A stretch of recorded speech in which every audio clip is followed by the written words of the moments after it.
다시 한번 마음을 다짐하겠습니다. 주여 말씀하옵소서. 네, 말씀대로 지켜가는 우리 모두가 되기를 축복합니다. 오늘 설교 제목이 사마리아의 멸망을 통한 경고입니다. 오늘 이 말씀을 쭉 읽어보면은 이스라엘 왕국이 멸망하는 사건을 기록하고 있는데, 근데 그 왕국의 멸망이 끝이 아니고 사실은 그 왕국의 멸망을 통해서 하나님께서 전하고자 하는 경고의 메시지가 거기에 있다는 것을 발견하게 됩니다. 예전에 우리가 집안에 자녀들이 많을 때, 형제들이 많을 때, 이 아이들이 단체로 부모의 말을 안 듣고 집안을 막 엉망진창으로 만들 때가 있잖아요. 그때 여러분들 어떻게 하셨습니까? 또 어떤 기억이 있습니까? 그때는 주로 이렇게 합니다. 제일 큰 놈, 한 놈을 잡아다가 호되게 야단을 칩니다. 그러면은 밑에 있는 놈들은 알아서 기는 것이요. 다 두들기 펼 것 없이 한 놈만 잡아다가 호되게 야단치면은 밑에 놈들은 다 알아서 기고 있습니다. 본보기로 한 놈을 심하게 야단치는 것은 나머지에게 다 경고를 날리는 것입니다. 너희들도 잘못하면은 이렇게 맞는 거야. 알아서 똑바로 해. 이런 경고죠. 성경에도 이와 비슷한 사건들이 여러 군데 있습니다. 오늘 본문의 사건이 바로 그 중에 하나입니다. 이스라엘에 대한 심판은 유다에 대한 강력한 경고를 보내는 말씀입니다. 동시에 이 이스라엘과 유다의 멸망은 오늘 우리에게, 이 말씀을 읽는 우리에게 강력한 경고를 보내는 말씀입니다. 오늘 함께 읽은 열왕기하 17장 1절에서 23절을 두 부분으로 나눠서 함께 살펴보고자 합니다. 첫 번째는 이스라엘 왕국의 멸망 1절에서 6절, 두 번째는 우상 숭배를 심판함 7절에서 23절입니다. 먼저 1절에서 6절은 이스라엘 왕국이 멸망한 정치적인 이유를 설명합니다. 쉽게 얘기하면 현상적인 이유, 한 나라가 망했다, 한 나라가 분열됐다, 한 나라가 세워졌다, 그럴 때는 정치적인 여러 가지 사건들이 있고 현상들이 있습니다. 그 외형적으로 드러나는 사건을 가지고 이스라엘의 멸망을 설명하는 것이 1절에서 6절입니다. 그 첫 번째로 이스라엘 왕국의 마지막 왕이 누구인지를 말씀하고 있습니다. 이스라엘의 마지막 왕은 호세아라, 그렇게 소개합니다. 사마리아에서 이스라엘 왕이 되어서 9년을 다스렸다. 호세아는 여호와 보시기에 악을 행하는 왕이었다. 그런데 그 뒤에 약간 미묘하게 약간 이 표현을 하겠습니다. 그러나 그 전의 왕들처럼 그렇게 악을 행하지는 않았다, 이렇게 말합니다. 호세아가 마지막 왕인데 여호와 보시기에 악을 행했고, 그런데 그 전의 왕들처럼 그렇게 심하게 악을 행한 왕은 아니었다. 그런데 왜 호세아 때 이스라엘이 망했지? 심하게, 누구보다도 더 심하게 악을 행할 때 그때 하나님이 팍 멸망을 시켜야 되는데, 조금 그래도 악을 행하긴 행하지만은 그렇게 심하게 악을 행하지 않았는데 왜 호세아 때 하나님이 이스라엘을 멸망시켰을까? 우리에게는 이런 질문이 생길 수 있습니다.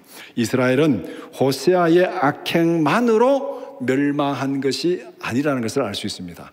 호세아의 악행만으로 이스라엘이 멸망한 것이 아니다. 한 나라나 한 민족이 멸망을 당할 때는 여러 가지 이유들이 복합적으로 작용을 합니다. 어떤 한 사람의 잘못이라기보다는 오랜 기간 동안 누적된 결과로 그때 그 왕 때 망했다, 이렇게 결론을 내리는 것이 맞습니다. 우리나라 역사를 보더라도 뭐 크게 다르지 않죠. 우리가 한국사 공부하면은 고종 때, 그 다음에 뭐 순종 때 나라가 망했다, 이렇게 이 역사에 기록을 하고 있습니다. 그런데 그 이전에 조선 후기부터 그냥 당파 싸움하고 그냥 나라가 막 계속 이렇게 싸움하고 하다가 외국에는 여러 가지 변화된 문물이 많이 발전하고 막 하는데 그걸 전혀 받아들이지도 못하고 싸움하는 데만 정신이 없이 있다가 나중에는 열강들 틈에 끼어가지고 우리 스스로 지킬 힘이 없으니까 망하게 된 거죠. 그러니까 고종이 잘못해서 순종이 잘못해서 망한 것이 아니고 그 이전부터 여러 가지로 누적된 이유 때문에 그때 와서는 정말 스스로 나라가 설 수 없는 그 지경까지 왔다는 겁니다. 그러니까 사람이 죽는 것도 그렇잖아요. 뭐 갑자기 사고로 죽는 경우도 있지만은 대부분의 경우에는 이제 나이가 들어서 이렇게 좀 노쇠해가지고 그 다음에 병에 걸려서 이렇게 해서 가서 나중에 이제 돌아가시게 되는 거죠. 이게 바로 멸망하는 것도 같은 그런 현상이라고 설명을 하고 있습니다. 이스라엘의 잘못이 하나님의 심판을 초래하는 임계점에 도달했다는 것입니다. 임계점이라는 것은 흔히 쉽게 얘기하면 물이 끓는 지점입니다. 물이 끓는 지점. 물을 끓일 때 생각해 보면 됩니다. 여러분들 물을 올려놓고 불을 떼면 금방 물이 확 끓습니까? 전기밥솥에 딱 물리면 금방 밥이 팍 됩니까? 아니죠. 한참 동안 전기가 가해지고 또 불을 떼고, 옛날에 가마솥에 물을 끓이려면 막 그냥 불을 많이 떼야 되잖아요. 불을 많이 떼야 이제 이게 물이 끓잖아요. 끓는 지점, 열을 많이 가해야 물이 끓습니다. 뭐 더 쉽게 얘기하면은, 여러분들 이 전기포트 요새 많이 쓰잖아요. 뭐 커피 마시고 할 때 전기포트 쓰면 포트에 물을 받아가지고 딱 스위치 올려놓으면 처음에는 씩 하면 굉장히 시끄럽잖아요. 굉장히 소란스럽습니다. 그러다가 어느 시간이 지나면은 조용하잖아요. 갑자기 씩 하다가 조용해집니다. 조용하다 그 다음에 또 부르륵 하고 끓죠. 다 보셨죠? 그러니까 처음에 올리면 막 시끄럽게 하다가 그 다음에 조용하다가 그 다음에 물이 확 끓게 됩니다. 그러니까 열이 가해져 가지고 어느 지점에 딱 가면은 물이 끓는 거예요. 이것을 임계점이라 그렇게 얘기합니다. 이스라엘의 멸망도 그렇다는 것입니다. 악행이 오랜 기간 동안 계속 누적이 됩니다. 하나님이 그래 하지 마라 또 그렇게 하고 누적돼 가지고 하나님께서 어느 시점에 이제는 도저히 용서할 수 없다. 이제 더 이상 용서할 수 없다. 이게 쉽게 말하면 임계점입니다. 우리 속된 말로 완전히 열받아서 뚜껑이 열리는 거죠. 뚜껑이 열리는 거. 하나님께서 도저히 용납할 수 없다. 그 지점에 와서 망하는 겁니다. 그래서 호세아가 바로 이 하나님의 진노가 임계점에 도달해 가지고 그냥 멸망한 그것을 여기서 말씀합니다. 그러니까 이스라엘의 멸망은 호세아의 죄로만 멸망한 것이 아니고 그 전부터 계속 누적된 죄가 하나님이 인내하고 하나님이 참는 도를 넘어서 멸망당했다. 그렇게 보면 됩니다. 우리가 생각해 보면 기도 응답도 사실 이와 같습니다. 우리가 하나님 앞에 기도하면 어떤 거는 즉각적으로 기도 응답되는 경우도 있습니다. 그렇지만 대부분의 경우는 즉각적으로 잘 안 되잖아요. 그래서 답답하잖아요.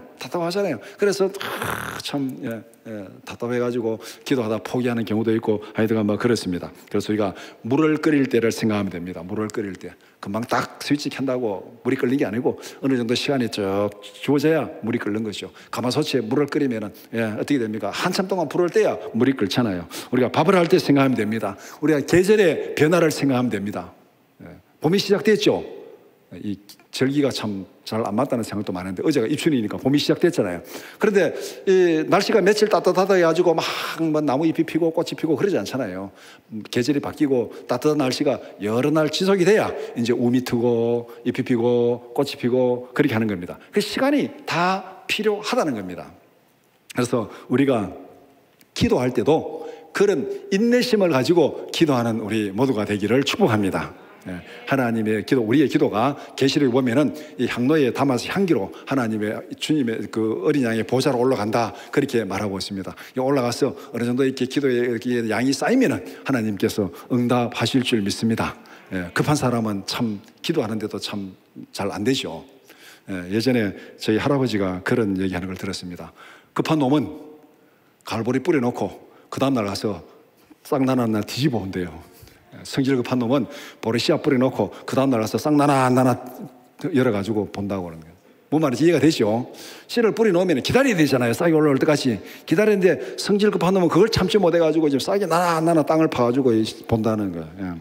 우리가 하나님 앞에 기도할 때도 어느 정도 임계점에 도달해가지고 진노의 임계점에 도달하면 안 되지만은 우리가 기도 응답의 임계점에 도달할 때까지 그렇게 인내심을 가지고 기도하는 우리 모두가 되기를 축복합니다.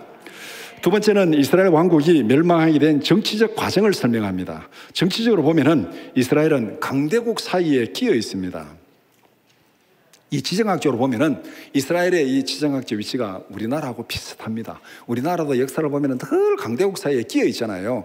그러니까 이 대륙의 세력이 강하면은 또 그쪽에 영향을 받고, 또 해양 세력이 강하면 또 그쪽에 영향을 받고, 이렇게 끼어가지고 참 여러 가지 이 고난의 역사를 많이 지나온 것이 우리나라 역사입니다. 그런데 이 이스라엘의 역사는 우리보다 훨씬 더합니다. 그건 땅으로 붙어 있어요. 붙어 있으니까 그 중간에 있고, 이쪽에 아프리카 대륙의 애굽이라는 옛날부터 강력한 제국이 있었습니다. 또 이쪽에 동쪽으로는 또 이 페르시아, 바벨론 이런 강력한 제국들이 있습니다. 그러니까 이 나라 한쪽이 강해지면은 또 한쪽을 치러 가잖아요. 치러 가면은 또 이스라엘을 통과해 가고, 또 오른쪽이 강해지면은 또 왼쪽을 치러 가잖아요. 또 치러 가면은 또 이스라엘을 통과하고. 그러니까 이거는 이스라엘은 지정학적으로 완전 동래북 신세입니다. 오른쪽이 강하면은 또 당하고 왼쪽이 강하면은 또 당하고 완전히 중간에 끼어가지고 동네복 신세가 되는데 거기에다가 하나님께서 자기 언약 백성을 딱 심어놨어요. 어떤 의미가 있겠습니까? 너희들은 하나님만 믿고 살아라. 애굽도 의지하지 말고 아수르도 의지하지 말고 바벨론도 의지하지 말고 하나님만 믿고 살아라. 그 길이 너희들이 살 길이라. 이것을 역사적으로 시청각적으로 보여주기 위해서 하나님께서 이스라엘을 거기에 딱 심어놓고 양쪽의 강대국들을 하나님이 딱 제압하시는 거예요. 그런데 이스라엘이 하나님을 떠나서 우상을 섬기거나 잘못하면은 왼쪽으로 치고 오른쪽으로 치고 계속 치는 거예요. 계속 칠 때 이스라엘이 빨리 깨달아야 돼요. 그런데 깨닫지 못하는 경우가 많습니다. 오늘 본문이 바로 그것을 말하고 있어요. 그래서 정치로 보면 강대국 사이에 끼어가지고 여러 가지 어려움을 당하는데 호세아는 아수리에 의해서 왕으로 세움을 받았습니다. 그래서 조공을 드리게 됩니다. 살마네셀이 올라와가지고 호세아를 왕으로 세우고 그 다음에 속국 비슷하게 돼가지고 매년 조공을 바칩니다. 그런데 이제 호세아가 이 아수리에게 이 좀 속국으로 조공을 바치다 보니까 뭐 좀 자존심이 상했는지 뭐가 안 맞았는지 애굽을 의지해서 탈아수르 정책을 취합니다. 애굽을 믿고 아수리에게 조공을 바치는 일을 하지 않았습니다. 그러니까 아수르를 볼 때는 이거 완전 배반한 거잖아요. 독립을 시도한 거예요. 아니 이놈이 내가 왕으로 세웠는데 조공도 안 바치고 나를 배반해? 애굽을 믿어? 이렇게 하고 지금 이 아수르 왕이 지금 이스라엘을 침략해 들어온 거예요. 근데 여기서 한번 우리가 생각해 보면은 호세아가 아수르에게 조공을 바치고 아수르 말 잘 듣는 거나 애굽에 조공을 바치고 애굽 말 잘 듣는 거나 똑같은 거 아니에요 이거? 똑같은 거잖아요. 이 방법이 안 돼 이게. 아수르에게 압제를 당한다 해서 애굽에 의지해서 아수르를 뭐 어떻게 하는 게 이게 별로 방법이 안 됩니다 이게. 근데 하나님께서 여기서 원하는 게 뭐냐면은 그게 방법이 아니다. 애굽을 의지하지 말고 아수르를 의지하지 말고 하나님을 의지하라. 이게 하나님의 뜻인데 이 하나님의 뜻을 분별하지 못하고 아수르에 압제를 당한다고 애굽을 끌어들여 가지고 아수르를 지금 벗어나려고 그렇게 하는 거예요. 이거는 자유를 얻는 방법이 아니라는 것이죠. 그럼에도 불구하고 지금 이 호세아 왕이 하나님을 바라보지 못하고 하나님의 뜻을 깨닫지 못하고 애굽을 의지해서 이렇게 탈아수르 정책을 취합니다. 열을 받은 아수르 왕이 이스라엘을 침략해 들어왔습니다. 내가 너를 왕으로 세웠는데 나를 배반해? 조공도 안 바쳐? 그래서 쳐들어와서 왕을 감옥에 가두고 온 나라를 약탈했습니다. 그런데 애굽은 아무런 도움도 되지 못했습니다. 3년 동안 이 사마리아가 포위를 당하고 이스라엘은 죽을 힘을 다해서 3년 동안 저항을 합니다. 그렇지만은 결국은 멸망을 당하고 말았습니다. 이 3년 동안 아수르의 침략에 저항하는 동안에 애굽은 뭘 했습니까? 아무것도 못했어요. 힘도 없어요. 그런 애굽을 지금 의지하고 있는 거예요. 어떻게 보면 호세아가 정치적으로 상당히 판단을 잘못 내렸습니다. 그때 당시 애굽은 지금 내부 문제로, 국내 내부 문제로 인해서 외부에 눈을 돌릴 겨를이 없는 그런 상황입니다. 내부 문제가 복잡해가지고 밖에 신경 쓸 수 없는 그런 상황이 애굽이었는데 그 애굽을 믿고 지금 이 아수르에게 대항을 하고 있는 거예요. 더 잘못은 무엇입니까? 애굽이 도움도 주지 못하고 아수르는 자기들을 죽이려고 하고 3년 동안 저항하면서 이 저항하는 시간에 하나님은 그들에게 어디에 있습니까 지금? 하나님은 어디에 있습니까 지금? 3년 동안 애굽만 의지하고 애굽만 기다리고 있다가 결국은 멸망을 당하는 이 어리석은 일을 범하는 거예요. 그 3년 동안 포위를 당하는 동안에 하나님 앞에 부르짖어야 되지 않겠습니까? 하나님 앞에 구해야 되지 않겠습니까? 그런데 지금 하나님은 찾지 않고 끝까지 애굽만 쳐다보다가 멸망을 당해 버렸습니다. 이스라엘의 멸망은 악을 향한 이스라엘에 대한 하나님의 처절한 심판입니다. 3년 동안 포위했다는 것은 하나님 편에서 보면 뭐겠습니까? 구해라. 회개하고 내게로 나와서 구해라. 그런데도 3년 동안 구하지 않습니다. 그러니까 하나님께서 그래? 이제는 더 이상 가능성이 없다. 멸망시키겠다. 그래서 멸망당한 거예요. 아수르가 이스라엘에게 민족 말살 정책을 취합니다. 이스라엘 사람들을 아수르로 끌고 갑니다. 그리고 사마리아에는 다른 사람들을 이주시켰습니다. 그렇게 해서 이스라엘 왕국은 역사에서 완전히 사라졌습니다. 사마리아 땅에 살던 사람들은 혼혈족이 되었습니다. 사마리아 사람들이 유대인들에게 괴 취급받는 이유가 바로 여기에 있습니다. 유대인들은 사마리아 땅에 들어가지 않습니다. 사마리아 사람들과 상종도 하지 않습니다. 왜냐하면 그들은 혼혈족이라서 하나님 앞에 혼혈족이 되기 때문에 괴 취급당하는 그런 사람들이 되었습니다. 이스라엘의 멸망은 하나님을 배반한 처절한 심판이었고 그 심판의 결과로 그들은 혼혈족이 되고 하나님 유대인들에게 계속 차별 대우를 당하는 그런 비참한 결과로 마무리되었습니다. 되었습니다. 이것이 바로 이스라엘 왕국이 망한 정치적인 이유를 이렇게 설명하고 있습니다. 다음으로 7절에서 23절은 이스라엘이 멸망한 영적인 이유를 설명합니다. 앞에 1절에서 6절이 표면적인 이유라면 7절에서 23절은 근본적인 이유를 말하고 있습니다. 근본적인 이유. 첫 번째로 이스라엘이 멸망하게 된 근본적인 이유를 말씀합니다. 이스라엘의 멸망에 대한 영적이고도 신학적인 이유를 설명합니다. 7절에 애굽에서 구원한 여호와를 배반하고 다른 신들을 섬긴 죄. 그 다음에 8절에 우상 숭배의 이중적인 잘못을 말씀하고 있습니다. 그러니까 이스라엘이 멸망한 근본적인 죄는 뭐냐면은 하나님께서 이스라엘을 애굽에서 구원해 내었습니다. 하나님이 애굽에서 종노릇 하던 그들을 구원해 가지고 광야 40년을 거쳐서 가나안으로 인도해 가지고 가나안 땅에 있는 사람들을 쫓아내고 그 위에 나라를 세워 주셨습니다. 그러면은 가나안 땅은 누가 준 땅입니까? 하나님이 주신 땅입니다. 하나님이 그들을 세웠습니다. 그런데 이 이스라엘 백성들이 그 하나님, 애굽에서 구원하고 가나안 땅을 주시고 거기에 나라를 세운 여호와를 배반했습니다. 그리고 하나님이 쫓아낸 그 이스라엘에 있는 가나안 땅에 있는 그 신들을 섬겼습니다. 이것이 7절에서 말한 이스라엘의 죄입니다. 8절에서 우상 숭배 이중적인 잘못을 말하고 있는데 두 가지를 얘기하고 있습니다. 8절에서 첫 번째는 여호와께서 쫓아낸 가나안 사람들의 규례를 따랐다. 가나안 사람들이 섬기던 온갖 우상을 다 섬겼습니다. 산당에서 우상을 숭배하고 바알과 아세라를 목상을 섬기고 이스라엘의 모든 산당에서 우상을 섬기고 여호와를 경모하게 했습니다. 지금 이들이 누가 준 땅에서 살고 있습니까? 하나님이 주신 땅에 살고 있습니다. 하나님이 주신 땅에 살고 있으면서 지금 무슨 일을 하고 있습니까? 하나님이 하지 말라는 일을 하고 있습니다. 하나님이 주신 땅에서 하나님이 하지 말라는 일을 하고 있어요. 하나님이 주신 땅에서 살면은 누구의 기쁨을 위해서 살아야 됩니까?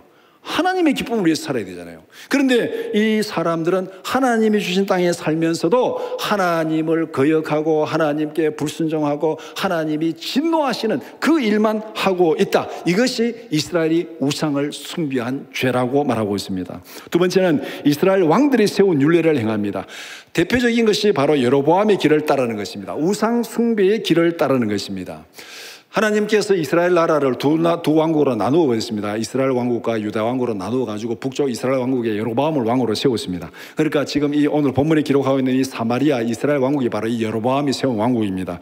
이 여로보암을 왕으로 세웠는데 이 여로보암이 한 일이 무엇입니까? 우상을 숭배하는 일을 장려한 거예요. 금송아지 둘을 만들어 가지고 베델과 단에 두었습니다. 여로보암이 그렇게 한 일은 뭐냐면은 이 이스라엘 백성들이 지금 나라가 나누어져 가지고 나라를 섬기고 있는데 이들이 예루살렘에 가서 여호와를 섬기다가 마음이 자꾸 예루살렘으로 가면은 나중에 나라를 배반하고 유다 왕국을 갚아버릴까 봐 불안해 가지고 정치적인 이유 때문에 안 되겠다 예루살렘으로 못 가게 하고 그 대신에 우상을 만들어서 우리 섬기게 되겠다. 그래서 여호와 하나님 대신에 금송아지를 만들고 하나는 남쪽에 베델에 두고 하나는 북쪽에 단에 두고 아무데도 가지 말라. 이 안에 다 있다. 그러니까 이 섬기라. 그래서 자기들 나름대로 제사장도 만들고 그 다음에 거기에 이 제사를 돕는 그런 사람들도 세워가지고 정말 여호와 하나님을 섬기는 것과 저 복잡한 사이비 종교를 하나 만들었습니다. 그것이 여로보암이 금송아지를 만들어서 섬기는 것입니다. 어떻게 보면은 바로 이 우상 숭배를 장려한 것. 왜 나라가 둘로 나누어졌습니까? 솔로몬이 우상 숭배한 것 때문에 하나님이 징계하신 거예요. 징계해가지고 나라를 둘로 나누었습니다. 그러면 우상 숭배 때문에 심판을 받아서 나라가 둘로 나누어졌으면은 그 나누어진 왕들은 하나님 앞에서 우상 숭배를 해야 됩니까? 하지 말아야 됩니까? 하지 말아야 돼요. 그런데 여로보암은 지금 그럼에도 불구하고 더 우상 숭배를 많이 한 것, 이것이 바로 이 북쪽 이스라엘 왕국의 죄라는 것입니다. 간단히 정리하면은 여호와께서 하지 말라고 한 것을 행했습니다. 하나님을 진노하게 만들어서 심판을 자초했습니다. 하나님을 떠나서 하나님을 대적한 것이 멸망의 근본적인 원인이라고 그렇게 말씀하고 있습니다. 무슨 일을 하든지 하나님이 지키시고 인도해 주셔야 될 줄 믿습니다. 아멘입니까? 우리가 무슨 일을 하든지 이스라엘 백성들이 하나님이 주신 가나안 땅에서 살고 있잖아요. 그러면은 하나님 그 땅에 인도한 것도 하나님이에요. 그 땅에 나라를 세운 것도 하나님이에요. 자기들의 힘으로 와가지고 그 나라를 정복하고 나라 세운 거 아니에요. 하나님이 인도하셨고 하나님이 나라를 세우셨고, 그러면 누구의 뜻을 따라가야 돼요? 하나님의 뜻을 따라가야 하나님이 지키시고 인도하실 거 아닙니까? 그런데 자기들이 해서 하는 줄 착각하고 자기만 의지하다가 멸망을 당한 겁니다. 그럼 우리는 누가 준 생명을 살고 있습니까? 누구의 구원을 받고 있습니까? 누가 창조한 땅에 살고 있습니까? 하나님이 창조하시고 하나님이 구원하시고 하나님이 생명을 주셨습니다. 우리의 생명과 우리의 건강과 우리의 삶 하나님이 지켜주셔야 될 줄 믿습니다. 이 근본적인 이유를 우리가 바로 알아야 되는데, 도대체 누구를 위해서, 무엇을 위해서 살아야 되는지 그 목적, 근본적인 목적을 바로 알면은 이스라엘이 범한 이런 죄를 범하지 않는다는 거예요. 이스라엘은 천지도 모르고 그렇게 하나님 앞에 거역하다가 멸망당했다, 그렇게 말씀하고 있습니다. 두 번째는 이스라엘의 잘못에 대하여 하나님께서 오래 참으셨다고 그렇게 말씀합니다. 하나님은 이스라엘이 잘못하는 순간에 즉각적으로 심판하지 않았습니다. 오랜 시간 기다리면서 지속적으로 이스라엘의 잘못을 경고합니다. 13절에 여러 선지자들을 통해서 이스라엘과 유다에 경고했습니다. 지금 이 두 나라 분리되어 있지만은 하나님께서 경고하신 것은 이스라엘에도 경고하고 유다에도 경고하고, 오늘 본문 읽어보면 어떻게 보면은 이스라엘이 전체 주 무대인 것 같은데 그 배경에 보면은 어떻게 보면은 더 중심은 지금 유다에 있습니다. 유다에. 그래서 하나님께서 이스라엘에도 경고하고 유다에도 경고하고 악한 길에서 돌이키라, 하나님의 말씀에 순종하라, 이 경고에 유다도 포함됐다고 분명히 오늘 본문에서 말씀을 하고 있습니다. 그들이 하나님의 지속적인 경고를 무시하고 악을 행했습니다. 하나님의 말씀을 무시하고 언약을 파기하고 우상을 섬겼습니다. 16절과 17절은 그들이 우상을 숭배한 악행을 구체적으로 열거하고 있습니다.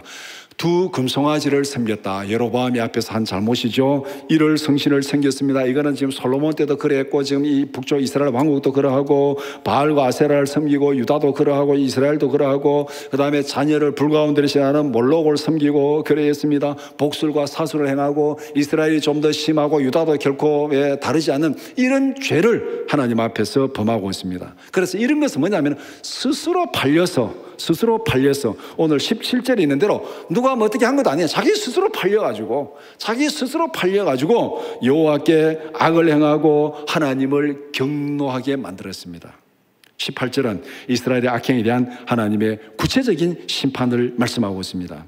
6절에서 설명한 사건의 진짜 원인은 우상 숭배였다는 것을 말씀하고 있습니다. 하나님께서 이스라엘에게 심판하시고 유다 지파만 남기고 그들을 가나안 땅에서 쫓아내었습니다. 이게 6절에서 앞에서 말한 거죠. 6절에서 말한 거. 6절에서 말한 이스라엘의 멸망이 바로 18절에서 이렇게 설명을 하고 있습니다. 그런데 이렇게 하나님께서 이스라엘 땅에서 쫓아내는 근본적인 이유가 뭐라 그랬습니까? 여호와께 악을 행하는 우상 숭배가 원인이 되어서 철저하게 멸망당하게 되었다. 뭐 정치적으로 호세아가 애굽을 의지하고 이거는 표면적인 거, 그거는 중요하지 않아요. 껍데기고 진짜 이유는 왜 하나님께서 그렇게 망하도록 버려두셨느냐? 진짜 이유는 그들이 하나님을 배반하고 하나님께 불순종하고 우상을 숭배한 죄 때문에 하나님께서 멸망하도록 버려두신 것입니다. 그래서 이스라엘이 멸망당한 거예요. 우리가 우리의 인생을 살아가면서도 마찬가지입니다. 우리가 살아가면서 이런저런 힘든 일도 많이 당하고 어려운 일도 많이 당하고, 그럴 때 우리는 이 문제를 해결하기 위해서, 극복하기 위해서 눈앞에 보이는 것만 가지고 계속 이것을 잘하면 될까, 저것을 잘하면 될까, 원인이 무엇일까, 이것일까, 저것일까, 계속 눈앞에 보이는 것만 가지고 자꾸 그거 어떻게 해결하려고 합니다. 그러나 그것은 껍데기입니다. 껍데기. 진짜 중요한 것은 우리의 인생의 뿌리를 봐야 됩니다. 뿌리를. 우리 인생의 뿌리가 어디에 내려져 있습니까? 하나님께 내려져 있어요. 우리 인생의 뿌리는 하나님께 내려져 있습니다.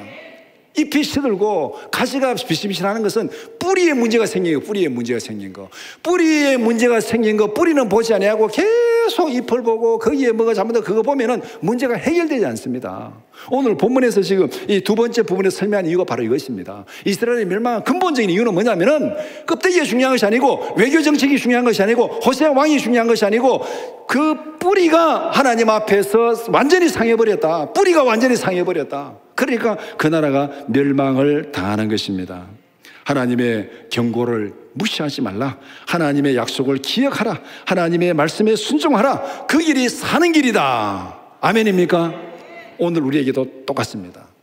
우리의 인생은 영적인 뿌리를 가지고 있습니다. 영적인 뿌리를 가지고 있어요. 하나님이 창조하신 땅에서 하나님이 주신 생명을 하나님의 뜻에 맞게 살아갈 때 우리의 뿌리가 튼튼하고 잎이 무성하고 열매가 풍성히 맺힐 줄 믿습니다. 세 번째는 하나님은 이스라엘과 유다를 분리해서 심판하십니다. 유다도 이스라엘과 다를 바 없이 악을 행했습니다. 하나님의 명령을 어기고 이스라엘 사람들이 만든 관습을 따랐습니다. 쉽게 말하면 그들도 하나님을 떠나서 우상을 섬겼다는 것입니다. 그런데 하나님께서 이스라엘을 심판하면서 분리 심판을 하고 있습니다. 분리한데 하나님의 1차 심판은 이스라엘을 다윗의 집에서 찢어내는 것입니다. 오늘 본문 지금 이 19절부터 쭉 보면은 그렇게 하고 있습니다. 유다도 19절에 유다도 똑같이 하나님 앞에서 죄를 범했다, 그렇게 19절에 말하고 있잖아요. 그 다음에 그러면 이 얘기에 대해서 하나님께서 어떻게 심판하는지 20절부터 이제 구체적으로 하나님의 심판을 말씀하고 있습니다. 하나님의 1차 심판은 이스라엘을 다윗의 집에서 찢어내는 것입니다. 하나님의 1차 심판은 이스라엘을 다윗의 집에서 찢어내는 것. 이게 왕국의 분열입니다. 왕국의 분열. 왜 이스라엘 왕국이 분열됐습니까? 다윗을 통해서 하나님의 나라를 세웠는데 왜 분열됐습니까? 솔로몬이 우상을 숭배했죠. 우상 숭배했다. 솔로몬이 후궁들의 말을 듣고 예루살렘에 완전 우상 백화점을 만들어버렸잖아요. 우상 백화점을 만들어버렸습니다. 그러니까 하나님께서 솔로몬 이후에 왕국을 찢어버렸습니다.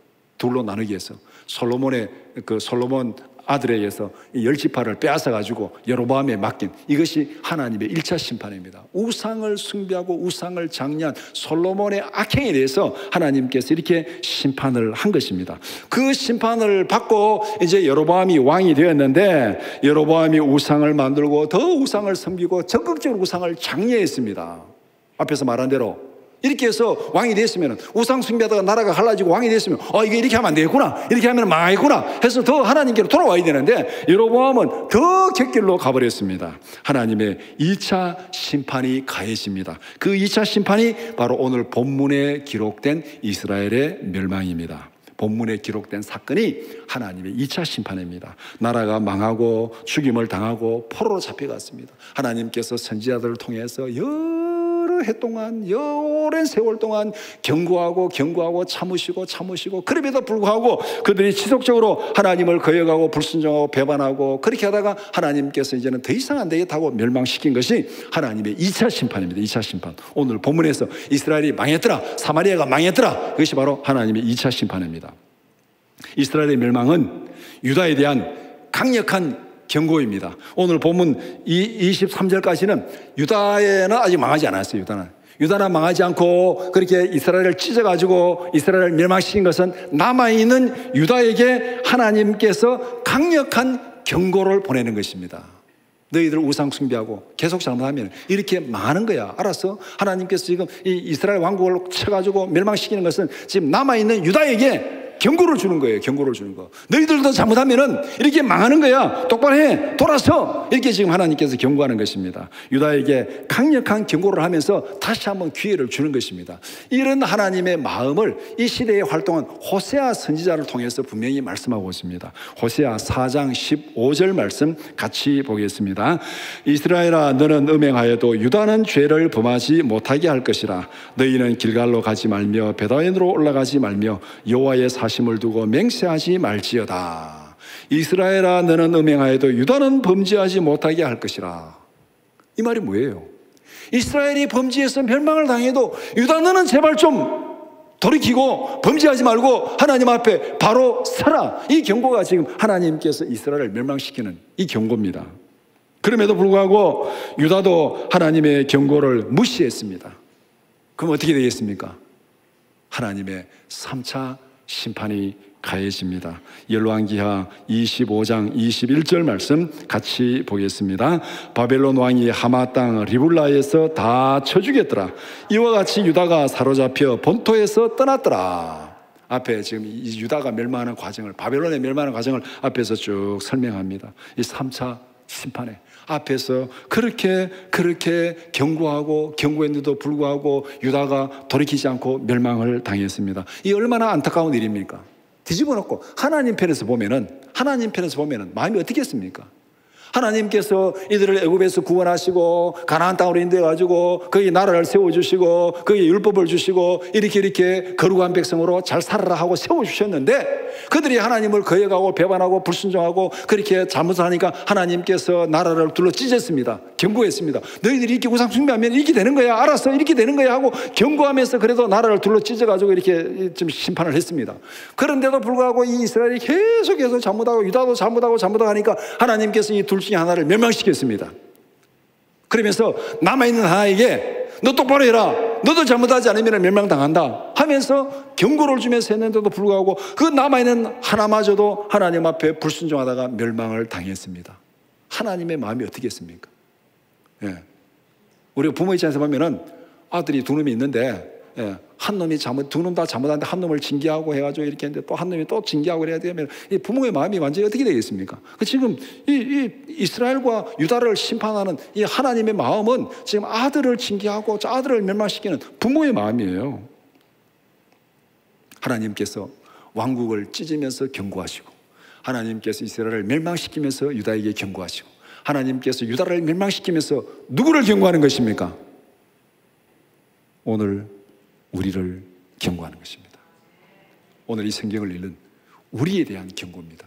하나님 앞에 불순종하고 거역하고 하나님의 경고를 무시하고 계속 곁길로 가면은 너희들도 이렇게 많은 거야. 하나님께서 이렇게 경고를 보여주고 있습니다. 말씀을 정리해 봅시다. 하나님의 지속적인 경고를 무시하지 말라. 하나님은 여러 가지 방법으로 경고하십니다. 자연적인 사건을 통해서 경고하십니다. 역사적인 사건을 통해서 경고하십니다. 하나님의 말씀을 통해서 경고하십니다. 어떤 방법이든지 간에 하나님의 경고를 무시하지 말라. 그것이 사는 길이다. 경고를 무시하고 계속 그 길로 가면은 그것은 죽음의 길이고 멸망의 길이다. 오늘 본문이 그것을 강력하게 3차의 심판을 걸쳐가지고 무시하고 계속 불순종하면은 이렇게 망하는 거야. 이렇게 망하는 거야. 그것을 우리에게 경고하십니다. 예수님은 시대의 징조를 분별하라고 분명히 말씀합니다. 마태복음 16장 2절 3절 같이 보겠습니다. 예수께서 대답하여 이르시되 너희가 저녁에 하늘이 붉으면 날이 좋겠다 하고 아침에 하늘이 붉고 흐리면 오늘은 날이 굳겠다 하나니 너희가 날씨는 분별할 줄 알면서 시대의 표적은 분별할 수 없느냐? 시대의 표적은 분별할 수 없느냐? 우리가 이 아침에 일기예보 보고 오늘 춥네, 옷 똑바로 입고 가야 되겠다, 뭐 어떻게 좀 따뜻하게 입고 가야 되겠다, 오늘 눈 오네, 나가지 말아야 되겠다, 이렇게 일기예보 보고 여러분들 오늘 어떻게 행동할지 알고 있잖아요. 준비하잖아요. 그러면은 하나님의 말씀을 보고 우리의 영적으로 우리의 삶을 어떻게 준비하고 어떻게 살아야 될지 그거는 왜 모르냐? 예수님의 말씀이 그거예요. 일기예보는 잘 보고 준비하면서 왜 하나님의 말씀을 보고는 준비하지 않느냐? 대비하지 않느냐? 하나님께서 그것을 말씀하고 있습니다. 날씨는 분별할 줄 알면서 시대의 표정은 어떻게 분별할지 못하느냐? 일기예보 보는 것 이상으로 하나님의 말씀에 귀를 기울이고 집중하는 우리 모두가 되기를 축복합니다. 역사적 사건을 통한 하나님의 경고를 무시하지 말라고 말씀합니다. 누가복음 13장 1절에서 5절 말씀, 좀 긴 말씀이지만 함께 보겠습니다. 그때 마침 두어 사람이 와서 빌라도가 어떤 갈릴리 사람들의 피를 그들의 제물에 섞은 일로 예수께 아뢰니 대답하여 이르시되 너희는 이 갈릴리 사람들이 이같이 해받음으로 다른 모든 갈릴리 사람보다 죄가 더 있는 줄로 아느냐? 너희에게 이르노니 아니라 너희도 만일 회개하지 아니하면 다 이와 같이 망하리라. 또 실로암에서 망대가 무너져 치어 죽은 18사람이 예루살렘에 가한 다른 모든 사람보다 죄가 더 있는 줄로 아느냐? 너희에게 이르노니 아니라 너희도 만일 회개하지 아니하면 다 이와 같이 망하리라. 두 가지 사건을 얘기하고 있습니다. 하나는 빌라도가 제사를 지내면서 사람을 잡아다 제물에 섞은, 이게 참 끔찍한 일이죠. 정치적인 사건입니다. 정치적으로 잡아다가 사람을 죽이고 막 제물 드리고 이런 정치적인 아주 끔찍한 일이 벌어졌습니다. 그런데 거기에 잡혀서 죽은 사람이 다른 사람보다 죄가 더 많은 줄 아느냐? 아니라. 그러면서 뭐랍니까? 3절에 너희도 만일 회개하지 아니하면 다 이와 같이 망하리라. 다 죄가 있는데 그 중에 한두 사람이 그렇게 당한 거예요. 그럼 나머지는 뭐냐? 그거 보고 똑바로 돌이키라는 거예요. 돌이키라. 회개하라는 경고잖아요. 경고. 너희도 만일 회개하지 아니하면 다 이와 같이 망하리라. 정치적인 사건을 통해서 이런 경고를 주십니다. 그 다음에 실로암에서 망대가 무너졌습니다. 오늘날 말하면 자연재해, 사건, 사고 이를 통해서 망대가 무너져서 18사람이 죽었습니다. 그러니까 이 사람들이 다른 이 갈릴리 사람, 예루살렘 사람보다가 죄가 더 있는 줄 아느냐? 결코 그렇지 아니하리라. 그러면서 5절에 뭐라고 말합니까? 너희도 만일 회개하지 아니하면 다 이와 같이 망하리라. 하나님의 강력한 경고. 역사적인 사건을 통해서, 자연적인 사건을 통해서, 하나님의 말씀을 통해서 오늘 우리에게도 강력하게 경고하십니다. 하나님은 분명히 우리에게 구원을 약속하셨습니다. 주 예수를 믿으라. 그리하면 구원을 받으리라. 하나님 말씀에 거역하고 불순종하면, 회개하지 아니하면 이와 같이 망하리라. 이 둘을 우리에게 분명히 말씀하셨습니다. 이 둘 사이에 우리는 어디 길로 가야 되겠습니까? 하나님의 경고를 듣고 악한 길에서 돌아서서 믿음의 길, 순종의 길로 나가는 우리 모두가 되기를 축복합니다.